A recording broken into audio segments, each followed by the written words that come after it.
त्या लेकीला 3 एकरवरती तिच्या आईवडिलांनी डॉक्टर केलेला आहे आणि तिच्या आत्महत्येच्या म्हणजे सुसाईड नोटमध्ये म्हणजे हातावरती लिहिलेल्या जे कोणी पोलीस उपनिरीक्षक त्याच्यानंतर तो बनकर हे तर आरोपी झालेच पाहिजेत, परंतु संपदाच्या तक्रारीची दखल न घेणारे उपजिल्हा रुग्णालयातील जे कोणी अधिकारी जबाबदार असतील ते सगळेच्या सगळे याच्यामध्ये आरोपी झाले पाहिजेत। त्याची स्वतंत्र चौकशी झाली पाहिजे आणि हे जे सगळे आरोपी आहेत हे सगळेच्या सगळे फासावरती लटकले पाहिजेत असं माझं मत आहे। 100% खरं आहे, त्याच्याबद्दल ज्या पोलिसांनी तक्रार घेतली नाही, फास्ट ट्रॅकवरती तर हा खटला चाललाच पाहिजे, परंतु SIT ही स्थापन याच्यामध्ये झाली पाहिजे आणि जे फरार आरोपी आहेत, कारण आजच्या पेपरला त्या ठिकाणी वाचलं आहे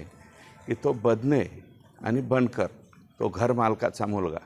हे दोन्हीही फरार झालेले आहेत।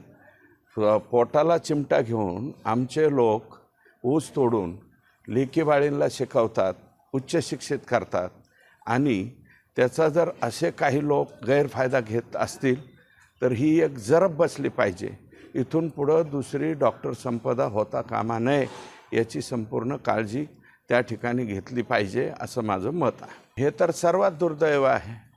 आम्ही बीडचे म्हणजे आम्ही कष्ट करून पोटाला प्रसंगी चिमटा घेऊन आम्ही ऊस तोडून आम्ही नको ते काबाड कष्ट करून त्यांच्या वडिलाला संपदाच्या वडिलाला फक्त 3 एकर जमीन आहे, त्याच्यावरती काहीसुद्धा नाही आणि इतक्या वाईट परिस्थितीमध्ये आम्ही मुलं-बाळं शिकवतो आणि शिकवल्याच्या नंतर जर बीडची म्हणून कोणी हिणावत असेल तर ते सगळ्यात मोठं दुर्दैव आहे। आमचे बीडचे लोक बुद्धिमानसुद्धा आहेत आणि सगळ्या क्षेत्रामध्ये पुढं जाणारे लोक जे कोणी असेल ते माझं म्हणणं आहे की कोण खासदार असतील, त्यांचे कोण PA असतील, प्रेशर टाकणारे, दबाव टाकणारे हे तपासामध्ये आता पुढं येतील आणि जर त्यांनी तसा काही उद्योग केला असेल तर ते कोणी खासदार असो, कोणी PA असो, ते सुद्धा याच्यामध्ये आरोपी 100% झाले पाहिजेत, कारण त्यांचाही तेवढाच रोल, कारण त्या लेकरावरती अत्याचार होत होता आणि अत्याचार होत असताना तिने वारंवार तक्रारी केलेल्या। एक वेळा तक्रार ठीक आहे, दुर्लक्षित झाली, पण वारंवार तक्रारी जर केल्या असतील तर तिथले संबंधित जे जे कोणी असतील म्हणजे ते क्लार्कपासून त्या